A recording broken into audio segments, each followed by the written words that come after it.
So the next topic is project appraisal and evaluation. Here you will learn cash flow forecasting. So cash flow forecasting gives you an idea, okay, when there's a project, okay, when you need to spend money, and when you will start getting income from the project. So that's cash flow forecasting. Okay, so when you have to take out money from your pocket and when money will come back into your pocket. Then cost and benefit analysis. So cost and benefit analysis, you will learn these financial techniques: net profit, how to calculate net profits, how to calculate payback period, return on investment, and net present value. And lastly, for 1.3 is weighted scoring model.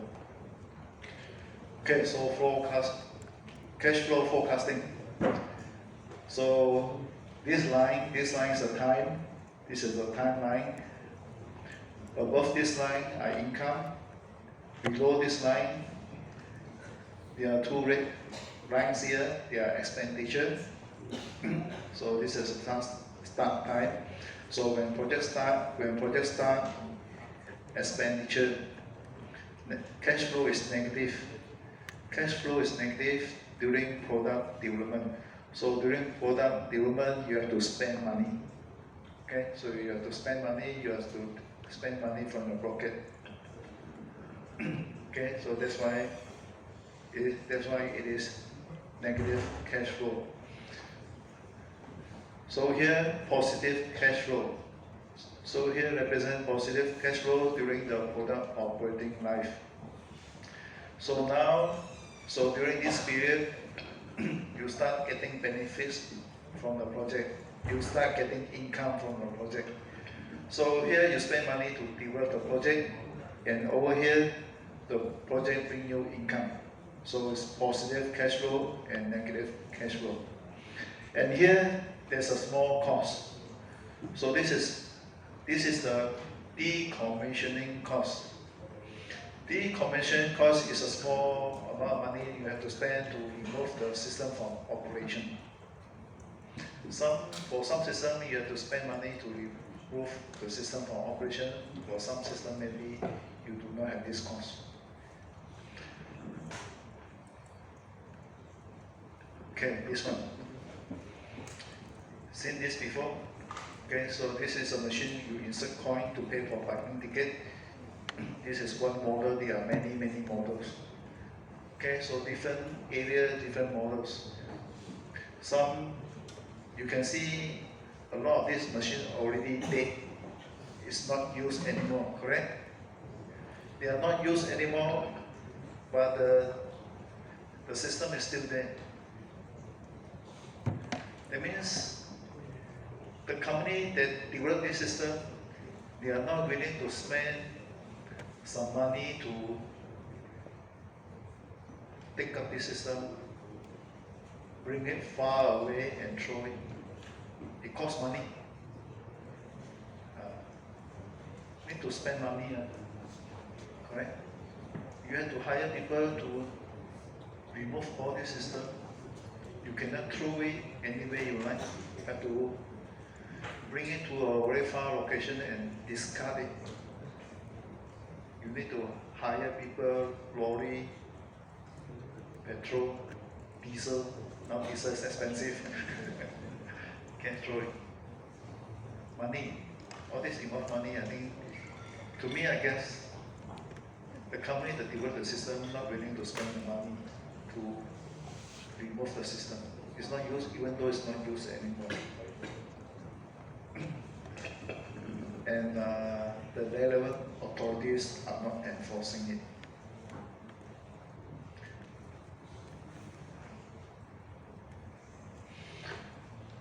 Okay, so that's the decommission cost. Okay, so a small amount of cost to remove system from operation when system cannot be used anymore. Okay, so cost and benefit analysis. So doing cost and benefit analysis help you to decide, okay, whether to undertake the project or decide which of several projects to undertake. Okay, project benefits. So project benefits, okay, look at this diagram here. Cost and benefits, cost and benefit analysis. Alright. So project involve cost. So project involve cost. For project, what are the costs? Development cost and operating cost. Alright. So development cost may involve cost to conduct feasibility study. Okay, so you go to conduct feasibility study involve cost. You need to pay people to conduct feasibility study. So for big project, okay, for big project to conduct feasibility study can take months. So for small project may take days. Okay, whether it's days or months or weeks. Okay, it involves cost. There's a cost to do this piece of work. Okay, so consultation, you may not have all the skill required, okay, to carry out the project. Okay, you may need to consult expert. Okay, example, you may want to consult security experts, okay, to perform security assessment and implement best practices. So you have to pay for the consultant. This is also paying for consultant is also part of the development cost. Training, okay, so before project start, you may want to train the developers, okay, because you are using a new language. Okay, so this is a project cost. So there are many kinds of costs. Okay, feasibility study cost, consultation cost, training cost, also cost of paying the developers to program the system. So these are under development costs. So for operating costs, there are power supply, stationery, okay, network, power supply. When you have office, you need power supply, okay, because you have to turn on the lights, aircons for people to do work. These are power supply costs. Stationery for writing materials. Okay, office also need Wi-Fi and network. Okay, so these are operating costs. Operating costs are costs that will incur on monthly basis or regular basis. So for feasibility study, this cost may not occur every month. Just occur one time at the beginning of project. Consultation may also occur once or twice, maybe at the beginning of project or in the middle of project. Training developers because of using new language. This cost is at the beginning of a project. Paying for developers will be a monthly cost. Okay, these are some costs. It's a one-time cost. Some will occur every month.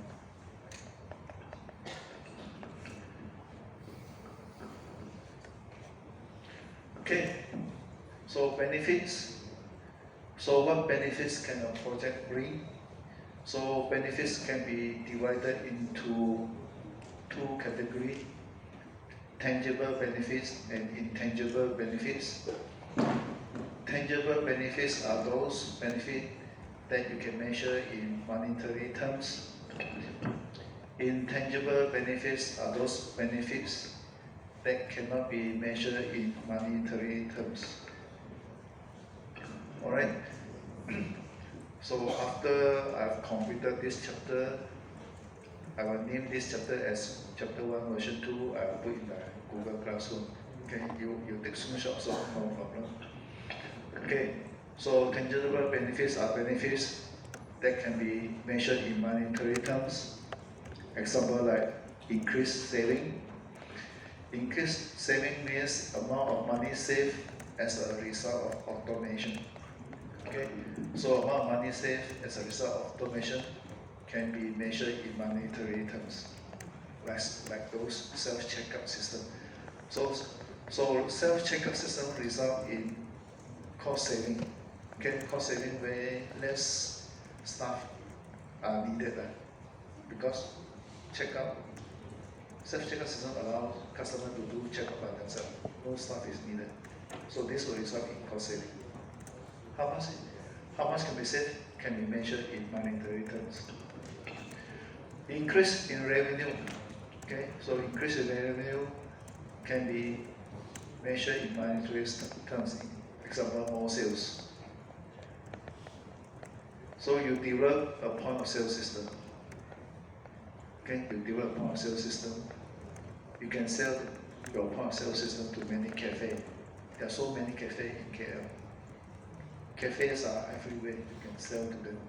Okay, every new cafe needs a point of sale system to operate the business. Okay, the more you sell, the more money you get. Intangible benefits. Okay, example, increased employee morale. This cannot be, it's a benefit, but you can't measure it in monetary terms. Okay, better reputation. Okay, better reputation, people say this company is good. You cannot measure in monetary terms. Customer loyalty. Okay, customer keep buying from you. Okay, these are intangible benefits. Okay, project appraisal and evaluation. So net profit, payback period, return on investment, and net present value. So if you have 2 or more projects, you may want to know which project is more profitable. So you can use these financial techniques to determine. So first technique is net profit. So how you calculate net profit is total income minus total cost over the life of the project. Total income minus total cost gives you the net profit over the life of the project. So here are 4 projects, 1, 2, 3, 4. Year 0, 1, 2, 3, 4, 5. Year 0 is the development year. Okay, so year 0 is the development year. So in the development year, you have to spend money. Okay, so in the development year, you have to spend money. So therefore, negative sign represent cost. So you can, this is negative sign, represent cost. So when things start coming in year 1, 2, 3, and 5, so to calculate net profit, total income minus cost. So 50,000, 100,000, 50,000, 75,000. So based on net profit technique alone, which project you would approve for development? So if you use net profit alone, okay, you will choose those projects that give you the highest net profit. So for this question, answer is project 2. Okay, project 2 because project 2 gives you the highest net profit. So using net profit alone, okay, you will choose the project that gives you the highest net profit. Net profit advantages, simple and intuitive. Simple to calculate, easy to calculate. Okay, easy to calculate, easy to understand. So these advantages do not consider risk. Example, auto project 2 return greatest net profit, but inherent risks are not identified. Using the number you calculate, you see this project 2 has the highest net profit, but it doesn't give you other information about this project. What's the risk of this project? Do not consider the timing of cash flow. Okay, example, project 1 and 3 have equal cost and net profit. Project 1 and 3, cost is the same, 100,000, net profit is also the same. Okay, are both projects equally preferable? Cost is the same, net profit is also same. Okay, both are equally preferable. So to answer this question, need further analyze. Look at the number more closely. Okay, project 1, project 3, consistent return, small return at the beginning, a big return in year 5. Which one is better? Which one is better and why? This one better. This one small return at the beginning, huge amount of return in year 5. This one need to wait 5 years okay, to get a huge return. Need to wait 5 years. It's consistent. Need to get 2024, 2029. By the time 2029, you receive 100,000. What's the purchasing power? Will be lower than what you have 100,000 today. This is what you need to consider. Okay, so when you see this, maybe you're happy, but think carefully. But 5 years later, you receive 100,000. Purchasing power is lower. Correct? Purchasing power is lower.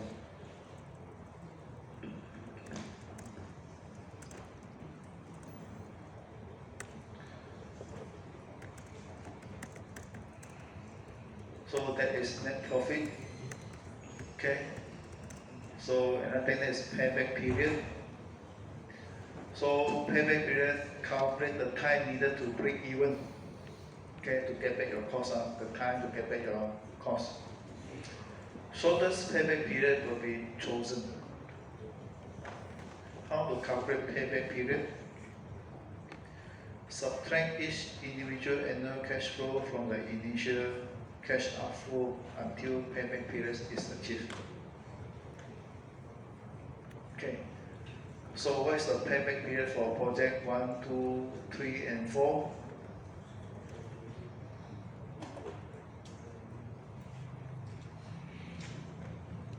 Project 1, year 5. So you get back 100,000 in year 5. You get back your cost in year 5. Project 2, also year 5. Project 3, year 4. Project 4, also year 4.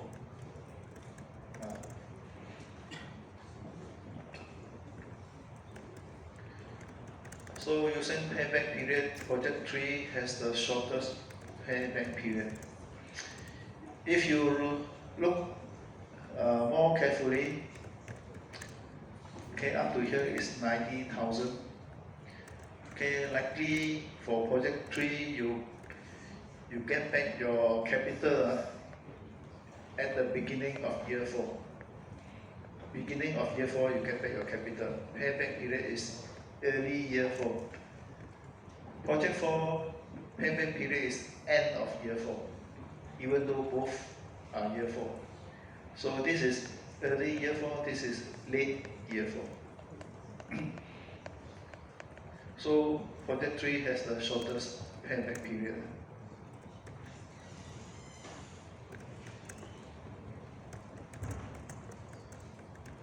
Okay, but net profit analysis show that project 2 and 4 are more profitable than project 3. So different technique will tell you which project is preferable. Different technique tell you which project is more preferable. They will not give you the same answer. So payback period, simple to calculate, also simple to determine. Okay, so these advantages ignore the overall profitability of the project once the project has broken even. So, based on payback period, it is mentioned that project 3 is the most preferable because payback period is the earliest. Okay, but this technique may ignore overall profitability of the project. If you choose project 3, then you may miss 75,000 in project 4. Okay, so you choose this for development, okay, you may miss this.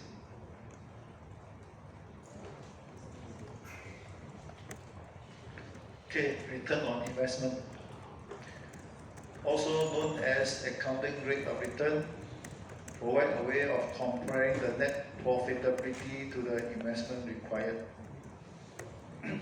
So this is how you calculate return on investment. Average annual net profit, average annual profit over total investment times 100. So what's the ROI for project 1, 2, and 3, 4? Project 1, use average annual profit. So this is a net profit for 5 years. Average is 50,000 divided by 5 years. This is total cost or total investment. Okay. ROI, you use average annual profit. So the profit, total profit over 5 years. Total investment, 10%, 2%. So 10%, 2%, 10%, 12.5%. So which project is most worthwhile using ROI? You will choose the one with the highest percentage. Okay, so using ROI, it says this is the most profitable project because return on investment is highest. So different technique tell you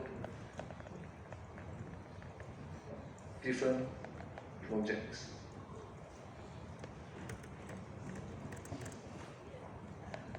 Simple and easy to calculate, providing a great indicator of the potential returns. So the percentage tell you, to give you an indicator which project is most profitable.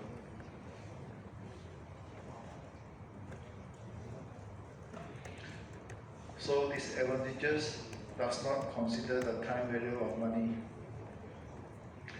Two investments with the same ROI might have different level of risk, but this metric alone will not differentiate between them. So you see project 1 and project 3, same ROI, but it doesn't tell you what are the risks in each, and does not consider the time value of money. So what's the value of 100,000 5 years later? What's the value of 300,000 5 years later? It's not shown in ROI.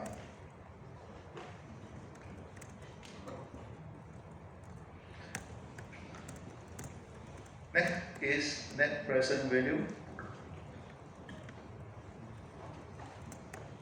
Okay, net present value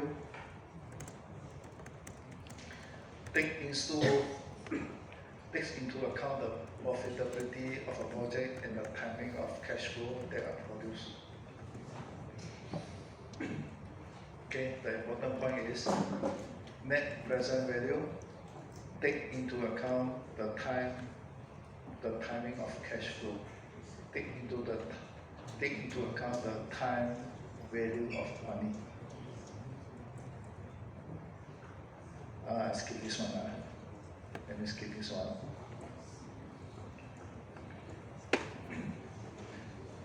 To calculate net present value, you have to first determine present value. Okay, let me repeat. To calculate net present value, you first need to determine present value. So present value is cash flow in year T multiply 1 over 1 plus R power of T. R is discount rate. Okay, R is discount rate expressed as the decimal value.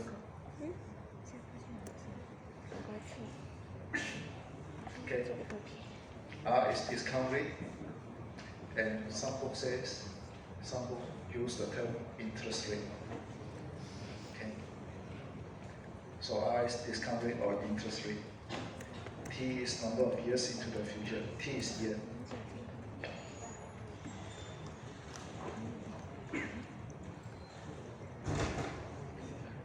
So present value of a cash flow is calculated by multiplying the cash flow by a discount factor. This is discount factor.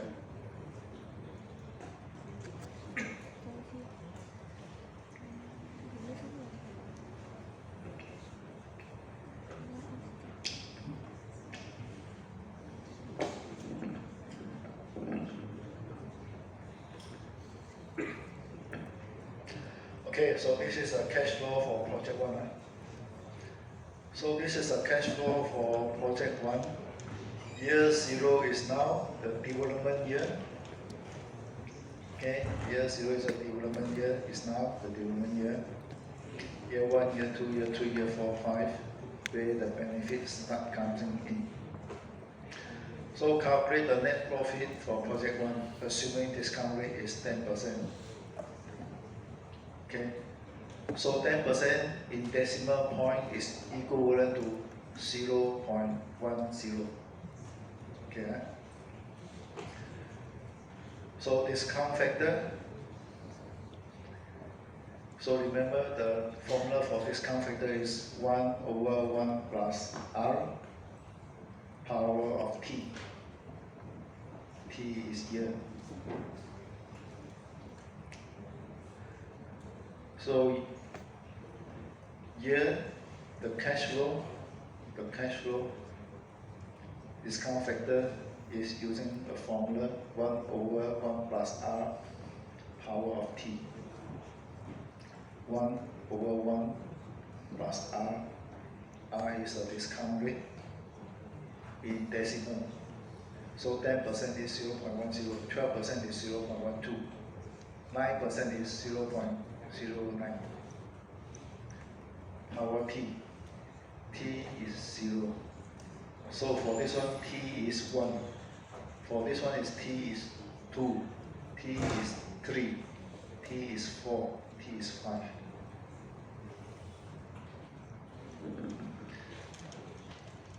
Okay. So for this one, this discount factor 1 over 1 plus 0.1 power 5. This is the discount factor for year 5. This column is called discounted cash flow or present value. This column is called discounted cash flow or present value.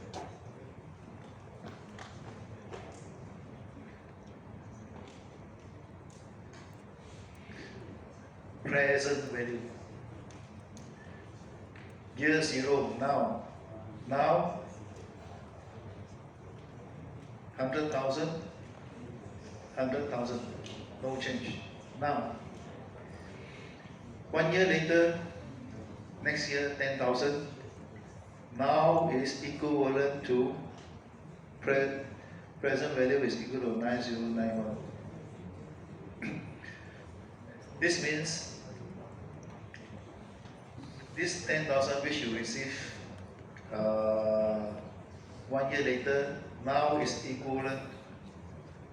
The 10,000 you received 1 year later now is equivalent to 9091 less. It's lesser.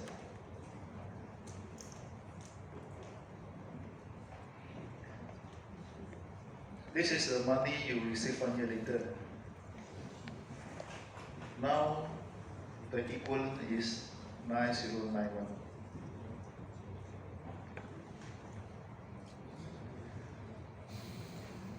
$20,000 you receive 2 years later. Then 10,000 is equal to 8,264 now. It can be because of inflation.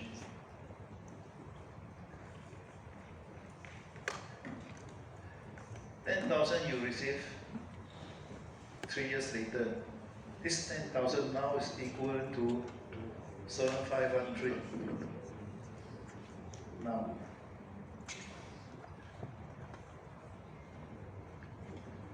can get it.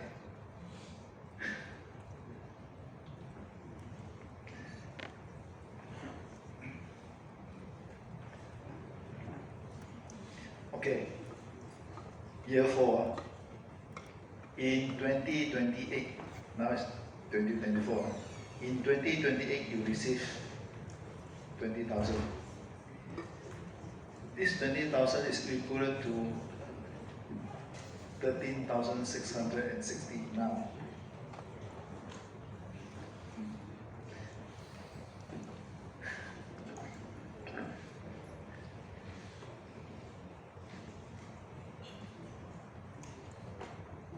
Okay, takes maybe something very new to you.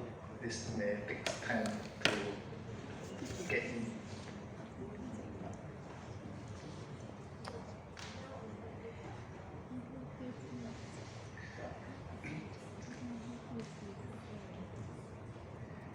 Because this is present value, this is complete, all this value bring to present. All this amount of money which you receive in 1 year, 2 years, 3 years, 4 years later, now bring to present. That's why it's smaller. This is present value. All this amount which you will receive in future, now it is worth this much. That's why this column is called present value. The value in future, bring it to now, the equivalent.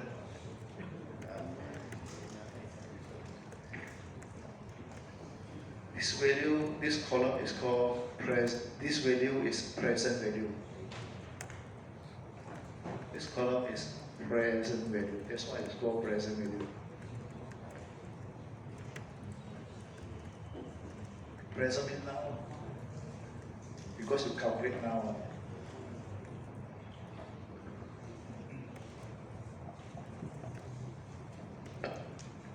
Okay, so let me proceed.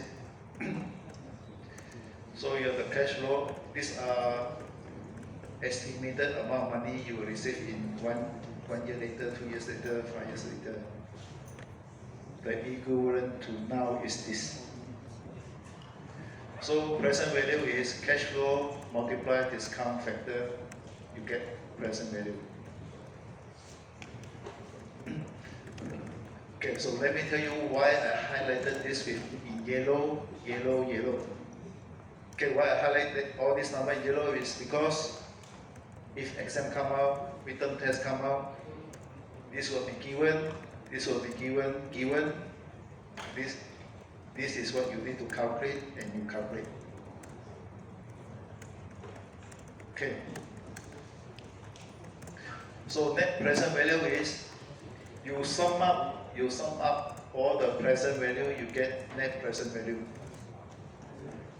You total this column, will give you the net present value. That's why I say, in order for you to determine present value, you have to calculate the present value first.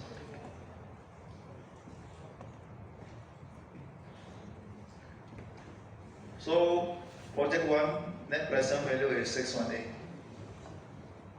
Okay. Using 10% discount rate, calculate the NPV for project 3. This is project 3, the cash flow for project 3. Discount factor at 10%. Cash flow multiply discount factor, you get the present value. Okay. So net present value is you sum up all the present value from year 0 until the last year. So based on net present value alone, is project 3 more beneficial to pursue than project 1? Okay, answer is yes. Project 3 NPV is positive. Okay, so at 10% discount rate, a positive NPV indicate that present value of cash inflow benefits greater than present value of cash outflow cost. over the 5-year period. So benefit greater than cost over 5-year period. So is this project profitable? Profitable. Cost greater than benefits greater than cost. It's profitable. Okay. It's profitable because benefit greater than cost. If cost greater than benefits, it's not profitable. Okay. Thank you. Don't feel sad. So, second justification is project 3 NPV is greater than project 1. The NPV of project 3 is greater than the NPV of project 1, so meaning that project 3 is more profitable than project 1. Both are profitable, but project 3 is more profitable than 1.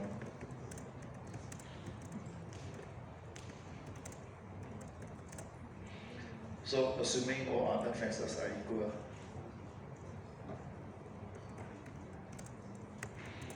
Okay, so discount rate can be thought of as a target rate of return.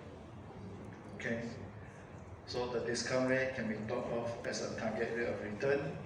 If you set a target rate of return of 15%, you will reject any project that did not display or NPV greater than 0 using a 15% discount rate. Okay, this is project 2. Project 2, what you will be given to calculate NPV, year, cash flow, discount rate. Then you can calculate the discount factor based on the rate. This is discounted cash flow or present value. Okay, this is discounted cash flow or present value. Same as this one, same as this. This column is discounted cash flow or present value. Okay, I forgot to update this. So NPV is negative 179,770 negative. So based on NPV alone, is it worth to pursue project 2? So justification is no. A negative NPV indicates that project 2 does not achieve 10% target rate of return. If you specify a return rate and you get a negative value, it means this project does not achieve 10% return rate. Okay, so in addition, if this is negative, it also tells us that cash cost, cost is greater than benefits. If this is negative, it also tells us cost is greater than benefits, so it's a net loss. It's a net loss and does not achieve this target rate of return.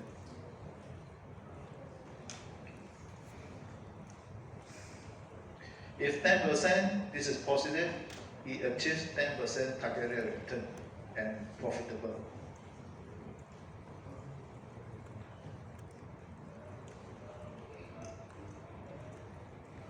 Okay, like this one is positive, so means it achieves 10% target rate of return and is profitable.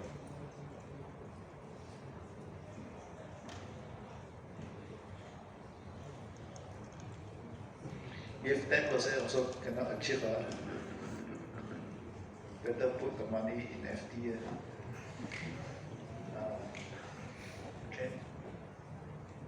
Better put the money in FD or put in EPF.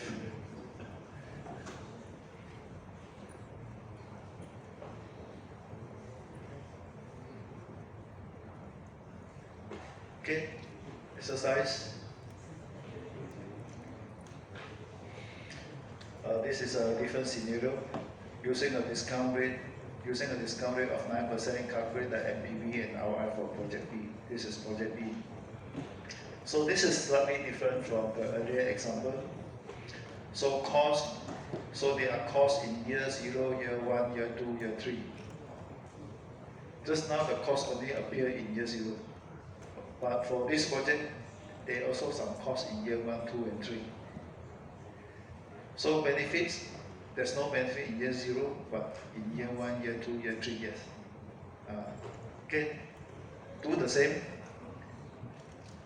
So calculate the discount factor. Okay, calculate the discount factor using 9%. What's the discount factor? For 9% discount factor for this part and this part is the same. So you have cost and discount factor. You can calculate discounted cost. So discounted cost will be cost multiply discount factor. Discounted benefits is benefits multiply discounted factor.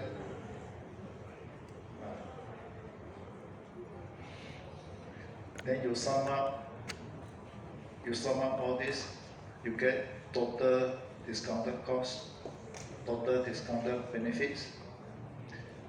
So then NPV will be this one minus this, get 43.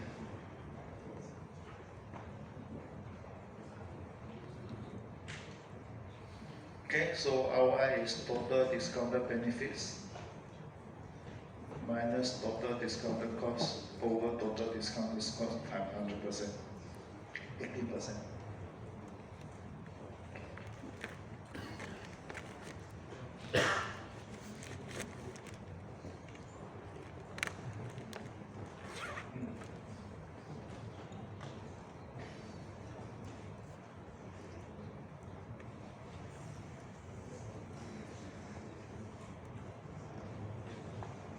Okay, so that's what I want to cover today.